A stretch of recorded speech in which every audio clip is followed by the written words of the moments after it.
ചേട്ടാ നമസ്കാരം.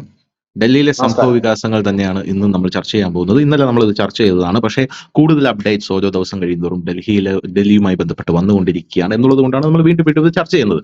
ഇന്നലെ നമ്മൾ ന്യൂസ് ഇന്ത്യ മലയാളം പോയിന്റ് അല്ല, ന്യൂസ് ഇന്ത്യ മലയാളം കൊടുത്തൊരു വാർത്തയുണ്ട്. അതായത് ഡൽഹിയിൽ ഭരണം പോയി കഴിഞ്ഞാൽ, ഞാനത് വിശദമായി തന്നെ കൊടുത്തതാണ്, ഡൽഹിയിൽ ഭരണം പോയി കഴിഞ്ഞാൽ അത് പഞ്ചാബിനെയും പ്രതികൂലമായിട്ട് ബാധിക്കും എന്ന് പറഞ്ഞൊരു വാർത്ത നമ്മൾ കൊടുത്തിരുന്നു. സമാനമായ രീതിയിൽ തന്നെ സംഭവിക്കുകയും ചെയ്തു. പഞ്ചാബിലും ഇപ്പോൾ ആം ആദ്മി സർക്കാർ പിളരാൻ പോവുകയാണ്. ഓൾറെഡി പിളർന്നു. അതായത് ഡൽഹിയിൽ അരവിന്ദ് കെജ്രിവാൾ ഇറങ്ങിയതോടുകൂടി പഞ്ചാബിൽ രണ്ട് തട്ടിലായി ആം ആദ്മി പ്രവർത്തകരും നേതാക്കളും. ഒരു തട്ട് ഡൽഹിയിലെ ഭഗവത് മാനെ അനുകൂലിക്കുന്ന ഒരു തട്ടാണ്, ഡൽഹിയല്ല പഞ്ചാബിലെ ഭഗവത് മാനെ അനുകൂലിക്കുന്ന ഒരു തട്ടാണ്, മുഖ്യമന്ത്രി അനുകൂലിക്കുന്ന തട്ട്. രണ്ടാമത് തോറ്റ മുഖ്യമന്ത്രി കെജ്രിവാൾ, ആം ആദ്മി പാർട്ടി കെജ്രിവാളിനെ അനുകൂലിക്കുന്ന ഒരു തട്ടാണ്. അങ്ങനെ രണ്ടായി പിളർന്നു കഴിഞ്ഞു. ഇതിന്റെ ഇടയിൽ കോൺഗ്രസിന് ആശ്വസിക്കാൻ ഒരു വകയുണ്ട്. കാരണം കോൺഗ്രസിലേക്ക് വരാൻ ഞങ്ങൾ സന്നദ്ധനാണ് എന്ന് പറഞ്ഞുകൊണ്ട് പ്രതാപ് സിംഗ് ബജ്വ, അതായത് അവിടുത്തെ ഒപ്പോസിഷൻ ലീഡറാണ് കോൺഗ്രസിന്റെ, പ്രതാപ് സിംഗ് ബജ്വയുമായി 30 MLA മാർ ചർച്ച നടത്തിയെന്ന് അദ്ദേഹം അവകാശപ്പെട്ടുകൊണ്ട് രംഗത്തെത്തുന്നുണ്ട്. അപ്പോ പൂർണ്ണമായിട്ടും തകർന്ന് തരിപ്പണമാവുന്ന ഒരു രീതിയാണ് ആം ആദ്മി പാർട്ടിയുടെ നമുക്ക് കാണാനായിട്ട് സാധിക്കുന്നത്. അതിനിടയിലാണ് നമ്മൾ ഇന്നലെ വാർത്ത പോയിന്റിൽ ചർച്ച ചെയ്തത്, ഡൽഹി മുഖ്യമന്ത്രിയാവാൻ അരവിന്ദ് കെജ്രിവാൾ ഇവിടുന്ന് കുറ്റിയും പറിച്ച് അങ്ങോട്ടേക്ക് പോകുന്നു എന്നുള്ള ചർച്ചയും ചെയ്തത്. അപ്പോ ഡൽഹിയിൽ ഭരണം പോയി, ഇനി പഞ്ചാബിലാണ് ഭരണം പോകാനുള്ളത്. ഇതിനിടയിൽ ഒരു അപ്രതീക്ഷിത ട്വിസ്റ്റുമായി BJP രംഗത്തെത്തിയിട്ടുണ്ട് എന്ന് നമുക്ക് മനസ്സിലാക്കാനേ സാധിക്കുന്നു. എന്തൊക്കെയാണ് ബിജു ചേട്ടാ ഇതിലെ കൂടുതൽ കൂടുതൽ അപ്ഡേഷൻസ്, എന്താണ് തോന്നുന്നത്? ശരിക്കും പഞ്ചാബില് വളരെ രസകരവും ഭയങ്കര കൗതുകകരവുമായ ഒരു ട്വിസ്റ്റാണ്. സാധാരണ ഒന്ന് ഭരണം പോകുന്നു, കാലുമാറ്റം കൂറുമാറ്റം എന്നൊക്കെ നമ്മൾ പറയുന്നുണ്ടെങ്കിൽ, പക്ഷെ ഇവിടെ വിചിത്രമായ രീതികളാണ് കാണുന്നത്. കാരണം കോൺഗ്രസിനെ സംബന്ധിച്ച് അവർക്ക് 18 സീറ്റേ ഉള്ളൂ. 117 അംഗ നിയമസഭയാണ് പഞ്ചാബിനുള്ളത്. അവിടെ ഭരണം വേണമെങ്കിൽ 60 സീറ്റ് വേണം. അപ്പൊ 18 സീറ്റിൽ നിന്ന് 60 സീറ്റ് ആക്കാൻ വേണ്ടിയിട്ടാണ് കോൺഗ്രസിന് ശ്രമിക്കുന്നത്. ഇതിനിടയിലാണ് എല്ലാവരെയും ഞെട്ടിച്ചുകൊണ്ട് BJP രംഗപ്രവേശം ചെയ്യുന്നു. BJPക്ക് നിലവിൽ 2 സീറ്റാണ് ഉള്ളത്. ഇനി BJPയും അവരുടെ പഴയ സഖ്യകക്ഷിയായ ശിരോമണി അകാലിദൾ 3 സീറ്റ് ഉണ്ട് അവർക്ക്. BSPയും ഒരു സ്വതന്ത്രനും കൂടെ ചേർത്താൽ പോലും 7 സീറ്റേ അവർക്കുള്ളൂ, എല്ലാം കൂടെ തൂത്തുവാരി എടുത്താൽ. അവർ 7-ൽ നിന്ന് 60-ലേക്ക് എത്തിക്കണം. ഇതാണ് ഇതിനകത്ത് ഒരു വലിയ സാധനം. പക്ഷെ ഇതിനകത്ത് സൂചനകൾ നേരത്തെ തന്നെ ഉണ്ടായിരുന്നു. നമ്മള് ന്യൂസ് ഇന്ത്യ മലയാളം മാസങ്ങൾക്ക് മുമ്പ് ഒരു വാർത്ത ചെയ്തിരുന്നു. ഈ പഞ്ചാബ് മുഖ്യമന്ത്രി ഭഗവത് സിംഗ് മാൻ അടിക്കടി അമിത്ഷായെ സന്ദർശിക്കുന്നു എന്നൊരു വാർത്ത. പക്ഷെ ആ വാർത്ത പല മാധ്യമങ്ങളും നൽകിയത് വേറൊരു ആംഗിളിലായിരുന്നു. അതായത് പഞ്ചാബിൽ ഈ ഖാലിസ്ഥാൻ തീവ്രവാദികൾ പിടിമുറുക്കുന്നു, അല്ലെങ്കിൽ അവരുടെ ഒരു പ്രവർത്തനം വ്യാപിക്കുന്നതിന്റെ ഭാഗമായിട്ടാണ് ഈ ഭഗവത് സിംഗ് മാൻ ഈ അമിത്ഷായെ കാണാൻ വരുന്നത്. അതായത് ഒരു മാസത്തിലൊക്കെ 2 തവണയാണ് അദ്ദേഹം ഈ അമിത്ഷായെ കാണാൻ വന്ന് സംസാരിക്കുന്നു, തിരിച്ചു പോന്നു. മാധ്യമപ്രവർത്തകർ ചോദിക്കുമ്പോൾ പറയുന്നത് സ്വാഭാവികമായും ഒരു സംസ്ഥാന മുഖ്യമന്ത്രി എന്ന നിലയിൽ ആഭ്യന്തരമന്ത്രിയെ കാണേണ്ട ഒരു ഡ്യൂട്ടി ഉണ്ട്, അതുകൊണ്ട് വരുന്നതാണെന്നാണ് പറയുന്നത്. പക്ഷെ അന്നൊക്കെ ആരും അത് ചിന്തിച്ചില്ല. അടിക്കടി സാധാരണ നമുക്കറിയാം, ആഭ്യന്തരമന്ത്രി ആയാലും പ്രധാനമന്ത്രി ആയാലും മുഖ്യമന്ത്രിമാർ കാണാൻ പോകുന്നത് അടിക്കടി കാണാൻ പോകുന്ന ഒരു പതിവില്ല. ഇപ്പോൾ BJP ഭരിക്കുന്ന സംസ്ഥാനത്ത് പോലും അവരുടെ മുഖ്യമന്ത്രിമാരെ പോലും എപ്പോഴും അമിത്ഷായെ പോയി കാണാറില്ല.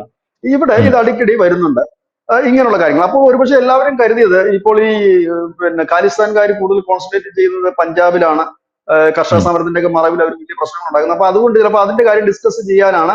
ഒപ്പം തന്നെ ഈ നദീജലം പങ്കിടുന്നതുമായിട്ടൊരു തർക്കമുണ്ടായിരുന്നു, ഹരിയാനയും ഈ പഞ്ചാബും ഒക്കെ ആയിട്ട്. ഇനി അതിന്റെ ഡിസ്കഷൻ ആണെന്നൊക്കെയാണ് ഇവർ പുറമെ പറഞ്ഞുകൊണ്ടിരുന്നത്. പക്ഷെ അങ്ങനെ അല്ല എന്നാണ് ഇപ്പോൾ വാർത്ത വരുന്നത്. ശരിക്കും ഞെട്ടലുണ്ടാക്കുന്നുണ്ട്. കാരണം കേവലം 2 സീറ്റ് വെച്ചിട്ട് ഈ 60-ലേക്ക് എത്തുന്ന വലിയ മാജിക്ക് തന്നെയാണ്. പക്ഷെ BJP ആയതുകൊണ്ട് നമുക്ക് അങ്ങനെ പറയാൻ പറ്റില്ല. കാരണം ഒരു സീറ്റ് വെച്ചിട്ടാണ് അവരിപ്പോ മിസോറാം ഭരിച്ചുകൊണ്ടിരിക്കുന്നത്. ഒരു സീറ്റേ ഉള്ളൂ നിയമസഭയിൽ മിസോറാം ഭരിച്ചുകൊണ്ടിരിക്കുന്നത്. വടക്കിഴക്കൻ സംസ്ഥാനങ്ങളൊക്കെ 1ഉം 2ഉം ഒക്കെ ഉള്ളൂ പല സംസ്ഥാനത്ത്. അതൊക്കെ വെച്ചിട്ട് അവർ ഭരിക്കുന്നുണ്ട്. പിന്നെ അത് നമുക്കതിൽ അത്ഭുതങ്ങളൊന്നും തന്നെയില്ല. പക്ഷെ ഇവിടെ 117 സീറ്റുള്ള പഞ്ചാബിൽ 92 സീറ്റ് നേടിയാണ് ഈ ആം ആദ്മി പാർട്ടി അധികാരത്തിൽ വരുന്നത്. ഭയങ്കരമായിട്ടൊരു ഭൂരിപക്ഷത്താണ് വരുന്നത്. 18 സീറ്റ് കോൺഗ്രസിന് ലഭിച്ചു, 2 സീറ്റ് BJPക്ക് ലഭിച്ചു, 3 സീറ്റ് ശിരോമണി അകാലിദളിന് ലഭിച്ചു, 1 സീറ്റ് BSPക്ക് ലഭിച്ചു. BSPക്ക് ലഭിച്ചു എന്ന് പറയുമ്പോഴത്തേക്കും നമുക്കൊരു ഒരു ഉത്കണ്ഠ ഇതുണ്ടാവും, ഒരു ആകാംക്ഷ ഉണ്ടാവും. എങ്ങനെയാണ് BSP രൂപീകരിച്ചത് പഞ്ചാബിലാണ്, അതിനുശേഷമാണ് UPയിൽ അത് പടർന്നു പിടിച്ച് ഭരണത്തിലൊക്കെ വരുന്നത്. അപ്പൊ പഞ്ചാബിൽ അവർക്ക് ഒരു സീറ്റ് ലഭിക്കുന്നു. പിന്നെ 1 സീറ്റ് ലഭിച്ചത് ഇൻഡിപെൻഡന്റ് ആണ്, സ്വതന്ത്രനാണ്. ഇവർക്ക് ഇപ്പോൾ ചാൻസ് ഉണ്ടെന്നാണ്. കാരണം കുറച്ച് ദിവസങ്ങൾക്ക് മുമ്പ് ശ്രീമാൻ അരവിന്ദ് കെജ്രിവാളിന്റെ ഒരു പ്രസംഗമുണ്ടായിരുന്നു. ആ പ്രസംഗത്തിൽ അദ്ദേഹം പറഞ്ഞത്, പഞ്ചാബിൽ ഒരു ഹിന്ദു മുഖ്യമന്ത്രി വന്നാൽ എന്തു സംഭവിക്കും, ഭരണാധികാരികൾ, നല്ല ഭരണാധികാരികളെ ഈ ഹിന്ദു സിഖ് കണ്ണടയിൽ കൂടി നിങ്ങൾ കാണരുത് എന്നൊരു പ്രസ്താവന അരവിന്ദ് കെജ്രിവാളിന്റെ വന്നിരുന്നു. ഇതിനെ പലരും അപ്പോഴേ തന്നെ ഒരു അപകടം എല്ലാവരും മണത്തിരുന്നു. പ്രത്യേകിച്ച് കോൺഗ്രസിന് ഈ സൂചന മനസ്സിലായി എന്താണ് പറഞ്ഞു വരുന്നത്. കാരണം ലുധിയാനയിൽ, പഞ്ചാബിലെ ലുധിയാനയിൽ ഒരു സീറ്റ് ഒഴിഞ്ഞു കിടപ്പുണ്ട്. ഇവരെ തെരഞ്ഞെടുപ്പ് നടന്നിട്ടില്ല ലുധിയാനയിൽ. അവിടുത്തെ MLA മരിച്ചു പോയതിനെ തുടർന്ന് ഒഴിവന്ന സീറ്റാണ്. ഈ സീറ്റിൽ കേജ്രിവാൾ മത്സരിക്കും എന്നുള്ള അഭ്യൂഹങ്ങൾ പഞ്ചാബിൽ വളരെ ശക്തമാണ്. ഇപ്പൊ കേജ്രിവാൾ ഇപ്പോൾ ലുധിയാനയിൽ മത്സരിക്കുകയാണെങ്കിൽ ജയിക്കുകയും ചെയ്യും. കാരണം ഇപ്പോൾ അവർക്ക് ഉള്ള പിന്തുണ, കാരണം ഇപ്പൊ പഞ്ചാബിലെ ഇപ്പോൾ ഈ ഖാലിസ്ഥാൻ പിന്നെ സ്പോൺസേഡ് സംഘടനകൾക്കും ഖാലിസ്ഥാൻകാർക്കും ഒക്കെ ഇപ്പം എങ്ങനെയെങ്കിലും പഞ്ചാബിൽ ഈ ആം ആദ്മി ഭരണത്തെ നിലനിർത്തി അവർക്ക് മതിയാകും. അങ്ങനെ ഒരു സാധ്യതകളും കൂടുതലാണ്. ഈ ഒരു സാഹചര്യത്തിലാണ് ദില്ലി തെരഞ്ഞെടുപ്പിന് ശേഷം 30ഓളം MLA-മാർ ഈ കോൺഗ്രസുമായി ചർച്ച തുടങ്ങുന്നത്. ആ ചർച്ച അത് ഇന്നലെ മുതൽ തുടങ്ങിയാണ്. ന്യൂസ് ഇന്ത്യ മലയാളം അത് കൊടുത്തിരുന്നു, നമ്മളത് ഡിബേറ്റിൽ അത് ചർച്ച ചെയ്യുകയും ചെയ്തിരുന്നു. അതിന് തൊട്ടു പിന്നാലെയാണ് വരുന്നത് BJP-യിലേക്ക് ഭഗവത് സിംഗ് മാനും കൂട്ടരും പോകുന്നു. അപ്പൊ BJP-യിലേക്ക് അവർ പോകണമെങ്കിൽ കുറഞ്ഞത് അവരുടെ കയ്യിൽ 58 MLA-മാർ ഉണ്ടാകണം. ഇപ്പോൾ നിലവിൽ 30 MLA-മാരാണ് രാജ്യഭൂഷൺ കോൺഗ്രസിലേക്ക് പോകുന്നു എന്ന് പറയുമ്പോൾ സ്വാഭാവികമായി 62 MLA-മാർ ഭഗവത് സിംഗ് മാനിന്റെ ഒപ്പം ഉണ്ടാകും. അങ്ങനെ ഈ 62 MLA-മാർ മറുകണ്ഠം ചാടി BJP-യുടെ ഒപ്പം നിന്ന് കഴിഞ്ഞാൽ അവർക്ക് ഭരിക്കാൻ കഴിയും. ഭഗവത് സിംഗ് മാൻ BJP-യുടെ ഒപ്പം പോകുന്നത് എന്ത് എന്ന് ചോദിച്ചു കഴിഞ്ഞാൽ കേവലം നമുക്കൊരു ഒരു സംശയം വരും. വെറും 2 സീറ്റുള്ള ഒരു പാർട്ടിയുടെ കൂടെ ചേർന്നിട്ട് ഭരിക്കുന്നത് എങ്ങനെയാന്ന് ചോദിച്ചാൽ, BJP-യെ സംബന്ധിച്ച് അവർ കേന്ദ്രം ഭരിക്കുന്ന പാർട്ടിയാണ്. ശക്തമായിട്ടുള്ള സംവിധാനങ്ങൾ അവർക്കുണ്ട്. ആഭ്യന്തരമന്ത്രി അമിത്ഷായാണ്. അതുകൊണ്ട് തന്നെ ഭരണം പിടിച്ചാൽ അത് നിലനിർത്തിക്കൊണ്ടു പോകാൻ BJP-യുടെ തന്ത്രങ്ങൾക്കും അവരുടെ മിഷണറികൾക്കും ഇല്ലെങ്കിൽ അവരുടെ ആ ഭരണത്തിനുമൊക്കെ നന്നായിട്ട് കഴിയും. ഒരു സ്ട്രോങ് ആയിട്ട് അത് പോകും.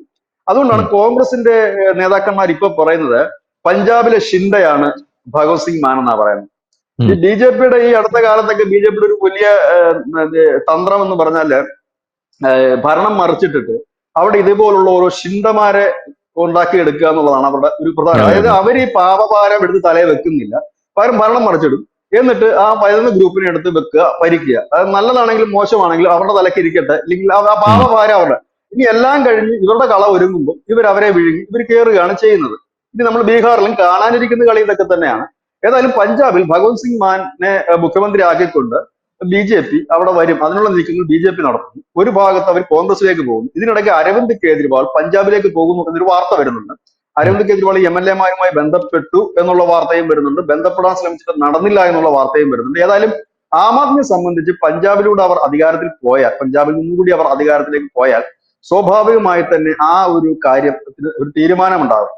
BJP സംബന്ധിച്ച് പഞ്ചാബ് അവർക്കൊരു നിർണായക ഘടകമാണ്. കാരണം അവർക്ക് ഒറ്റയ്ക്ക് പഞ്ചാബ് ഭരിക്കാൻ ഈ അടുത്ത കാലത്തൊന്നുമല്ല, ഒരു 10-20 വർഷത്തേക്ക് കഴിയുമെന്ന് തോന്നുന്നില്ല, അല്ലെങ്കിൽ ഒരു 10 വർഷത്തേക്ക് കഴിയുമെന്ന് തോന്നുന്നില്ല. ഇല്ലെങ്കിൽ ഈ സിഖ് വിഭാഗം, ഹിന്ദുക്കൾക്കും നല്ല വോട്ടിംഗ് ശതമാനം, 32 മുതൽ 38% വോട്ടിംഗ് പെർസെന്റേജ് ഹിന്ദുക്കൾക്കുമുണ്ട്. പക്ഷെ അതിനപ്പുറത്തേക്ക് ഈ സിഖ് വിഭാഗത്തിൽ നിന്ന് അവർക്ക് ഉയർത്തി കാണിക്കുന്ന നേതാക്കന്മാരും മറ്റും ഇല്ലാത്തൊരു പ്രശ്നം തന്നെയാണ്.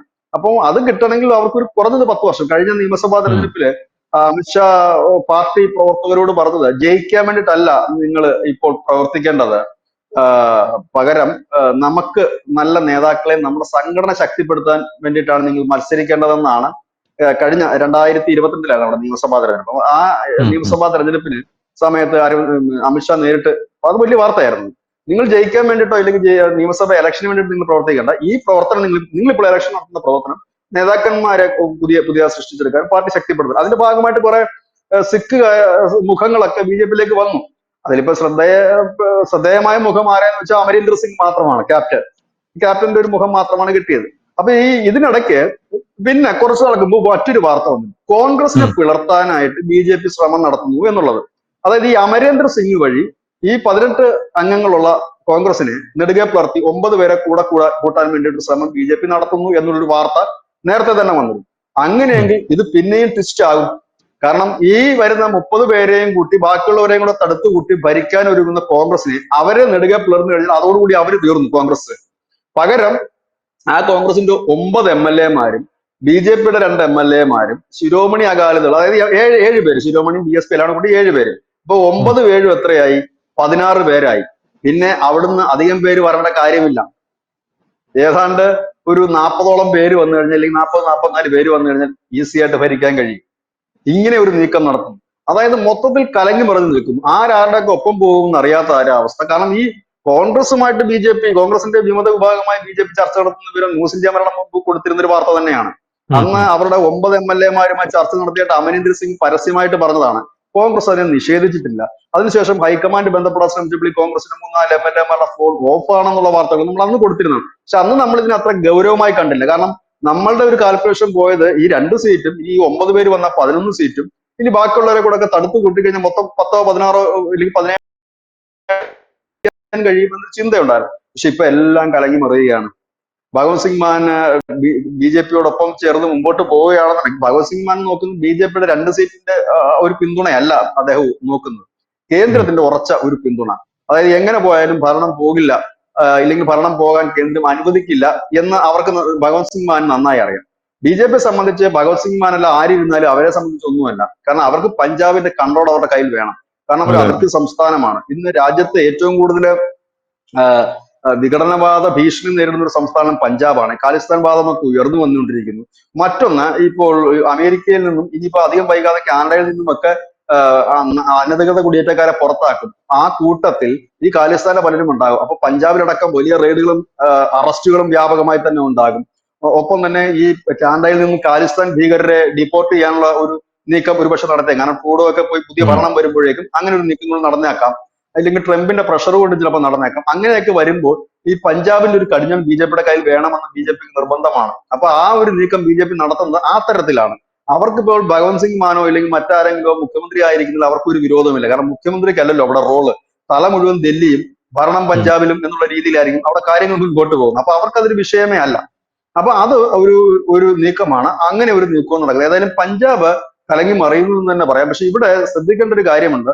നമ്മൾ പറഞ്ഞ ഈ രണ്ടാമത്തെ പ്ലാൻ ബി ആണ് നടക്കുന്നതെങ്കിൽ, അതായത് കോൺഗ്രസിനെ നെടുകെ പുലർത്തുകയും ഈ ഭഗവത് ഉം. സിംഗ് മാന്റെ ഒരു വിഭാഗം MLA മാർ വരികയും ചെയ്യുകയാണെങ്കിൽ ബി ജെ പിയെ സംബന്ധിച്ച് ഒരു വെടിക്ക് 2 പക്ഷിയാണ്. കാരണം കോൺഗ്രസിന്റെ ശക്തി കേന്ദ്രമായ പഞ്ചാബിൽ കോൺഗ്രസ് തകർന്നടിയുന്നു, ആം ആദ്മി പാർട്ടിയും അതോടെ തീരുന്നു. ഇനി നേരെ മറിച്ച് ഇപ്പോൾ നടക്കുന്ന പ്ലാൻ എ, അതായത് ഈ പറയുന്ന കോൺഗ്രസിലേക്ക് ഈ ആം ആദ്മി പാർട്ടിയുടെ MLA മാർ ചാടുന്നു. അങ്ങനെ കോൺഗ്രസ് പാർട്ടി മുൻപോട്ട് പോയാൽ അതും അധികം വൈകാതെ തന്നെ പിളർത്തിയെടുക്കാൻ ഇവർക്ക് കഴിയും. അത് ഉം. എത്രത്തോളം ഈ ഭരണം മുൻപോട്ട് പോകും എന്നുള്ളത് അറിയില്ല. ഏതായാലും ആം ആദ്മി പാർട്ടിയിൽ വളരെ കാലമായി തുടരുന്ന അവരുടെ ഇന്റർ പൊളിറ്റിക്സ് കുറച്ചുകൂടി കുളമായിരിക്കുന്നു, കുറച്ചുകൂടി കലുഷിതമായിരിക്കുന്നു. കാരണം നമ്മൾ ഇന്നലെയൊക്കെ ചർച്ച ചെയ്തതുപോലെ സിസ്റ്റം ഇല്ലാത്ത ഒരു പാർട്ടിയാണ്. അപ്പൊ പിന്നെ എന്താ പറയുന്നത്, ഒരു ഐഡിയോളജിയോ കാര്യങ്ങളോ ഒന്നും അവർക്കില്ല. അപ്പൊ ഉം. സ്വാഭാവികമായ ഒരു ആൾക്കൂട്ടമാണ്. ആൾക്കൂട്ടം അങ്ങോട്ടോ ഇങ്ങോട്ടോ മൂവ് ചെയ്യാം. ബി ജെ പിയെ പോലെ തന്ത്രശാലികളായ ഒരു പാർട്ടിക്ക് അവർ ഏത് വിധേന ആൾക്കാരെ റാഞ്ചിക്കൊണ്ടുപോകുന്ന ഒരു പാർട്ടിയാണ്. അല്ലെങ്കിൽ കമത്തി അടിക്കാൻ ഒരു നിമിഷം പോലും വേണ്ടാത്തൊരു പാർട്ടി. അവരെ സംബന്ധിച്ച് എന്താണ്, നിലാത്തഴിച്ചുവിട്ട കോഴിയെ പോലാണ്, കുറുക്കന് പിടിക്കാൻ എളുപ്പമാണ്. ആ അവസ്ഥയിലാണ് ആപ്പ് നിൽക്കുന്നത്. അവരെ എന്ത് ചെയ്യണമെന്നറിയാത്ത ഒരു അവസ്ഥയിൽ നിൽക്കുന്നു. എങ്ങനെ മുമ്പോട്ട് പോകണമെന്നറിയാത്ത അവസ്ഥയിൽ അങ്ങനെ വരാനുള്ള സാധ്യതകൾ വളരെ കൂടുതലാണ്. അങ്ങനെ വന്നു കഴിഞ്ഞാൽ ബി ജെ പിക്ക് ഒരു ഗുണകരമാകുന്നത് ഈ ഇപ്പോൾ ആം ആദ്മി പാർട്ടിയുടെ 2-3 MP-മാരെ കൂടെ കിട്ടും എന്നുള്ളത് മാത്രമല്ല, ഉം. ശിരോമണി അകാലിദള് ബി ജെ പി പക്ഷത്തേക്ക് വീണ്ടും മടങ്ങി വരാനുള്ള സാധ്യത കൂടുകയും ചെയ്യും. കാരണം അവരെ സംബന്ധിച്ച് ഇനി മുൻപോട്ട് പോകണ ബി ജെ പി ഇല്ലാതെ പറ്റില്ല. കാരണം അവരെ വേറെ ആരും അടുപ്പിക്കുകയുമില്ല. ഏതായാലും പഞ്ചാബ് പൊളിറ്റിക്സ് നമ്മൾ ഇന്നലെ ചർച്ച ചെയ്തതുപോലെ തന്നെയാണ് കാര്യങ്ങൾ മുമ്പോട്ട് വരുന്നത്. ഇവിടെ നമുക്ക് അപ്രതീക്ഷിതമായ ഒരു ട്വിസ്റ്റ് ആയിട്ട് തോന്നിയിരിക്കുന്നത് ഈ ബി ജെ പിയുടെ എൻട്രിയാണ്. ഈ അരവിന്ദ് കെജ്രിവാളിന്റെ ഗതി എന്താ ഇപ്പോ? അരവിന്ദ് കെജ്രിവാൾ ഈ മുഖ്യമന്ത്രി സ്ഥാനം സ്വപ്നം കണ്ടുകൊണ്ടാണ് ഇരിക്കുന്നതെന്നാണ് ഇപ്പോൾ റിപ്പോർട്ടുകളെല്ലാം സൂചിപ്പിക്കുന്നത് പഞ്ചാബിലെ.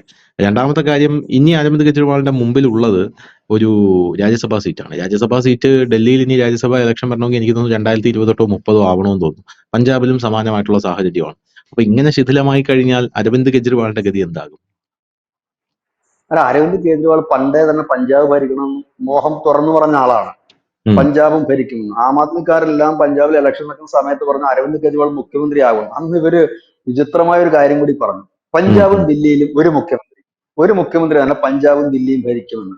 ഇന്ത്യയിൽ ഇതുവരെ അങ്ങനെ സാധിച്ചിട്ടില്ല. ഇനി അങ്ങനെ എന്തെങ്കിലും, കാരണം അതും ഒരു കൗതുകകരമായ ഒരു പ്രസ്താവനയായിരുന്നു അവരുടെ. ഉം. അപ്പൊ വന്നു അതിനടുത്ത് ഈ അടുത്ത കാലത്താണ് കേജ്രിവാൾ പറഞ്ഞത് പഞ്ചാബിൽ ഈ സിഖുകാർ തന്നെയാണ് മുഖ്യമന്ത്രി ആയിട്ടുള്ളത്, സിഖ് ഉം. വിഭാഗത്തിൽ നിന്ന് വരുന്നത്. അപ്പോ ഒരു ഹിന്ദു മുഖ്യമന്ത്രി ആയാൽ എന്ത് സംഭവിക്കും എന്ന് കേജ്രിവാൾ ചോദിക്കുന്നുണ്ടായിരുന്നു ഈ ഒരു പ്രസ്താവന. അങ്ങനെ നിങ്ങൾ ഈ നല്ലത് ചെയ്യുന്ന ഭരണാധികാരികളെ സിഖ് എന്നോ ഹിന്ദു എന്നോ ആ ഒരു കണ്ണുള്ള കാണരുത് എന്നും കൂടെ അദ്ദേഹം പറഞ്ഞിരുന്നു. അപ്പൊ അദ്ദേഹത്തിന് നേരത്തെ തന്നെ അറിയാമായിരുന്നു ഡൽഹി പോയി കഴിഞ്ഞാൽ അടുത്ത തട്ടകം വേറെ ഒന്നുമില്ല. പക്ഷെ ഇവിടെ ഇപ്പൊ പഞ്ചാബിനെ സംബന്ധിച്ച് പറയുകയാണെങ്കിൽ നിലവിൽ ലുധിയാനയിലെ ഒരു സീറ്റ് ഒഴിഞ്ഞു കിടപ്പുണ്ട്. അവിടെ അപ്പൊ ഉം. ഏത് നിമിഷവും ഉപതെരഞ്ഞെടുപ്പ് പ്രഖ്യാപിക്കും. അങ്ങനെയെങ്കിൽ അരവിന്ദ് കെജ്രിവാൾ അവിടെ മത്സരിച്ച് ജയിച്ച് വരാം എന്നുള്ളതാണ് കരുതുന്നത്. പക്ഷെ അരവിന്ദ് കെജ്രിവാളിനോട് കട്ട ഉടക്കുള്ള ഒരാളാണ് ഈ ഭഗവത് സിംഗ് മാൻ. നമുക്കറിയാം ഈ ഉം. ജയിലിൽ കിടന്ന സമയത്തൊന്നും അദ്ദേഹം പോകാനൊന്നും താല്പര്യപ്പെട്ടില്ല ഭഗവത് സിംഗ് മാൻ. പിന്നീട് വലിയ രാജ്യത്തെ വിവിധ മാധ്യമങ്ങളും ഒക്കെ ഈ വാർത്തകളൊക്കെ ചെയ്തു കഴിഞ്ഞതിന് ശേഷമാണ് പുള്ളി പോകുന്നത്. അങ്ങനെ ഉം. തുടക്കം മുതൽ തന്നെ അതല്ല, ഭഗവത് സിംഗ് മാനെ മുഖ്യമന്ത്രിയാക്കാൻ അരവിന്ദ് കെജ്രിവാളിനോട്ട് താല്പര്യമില്ല. ഇദ്ദേഹം ഒരു സിനിമാ താരം ഒക്കെയാണ്, ഉം. കൊമേഡിയൻ ആർട്ടിസ്റ്റും ഒക്കെ ആയിരുന്നു ഭഗവത് സിംഗ് മാൻ.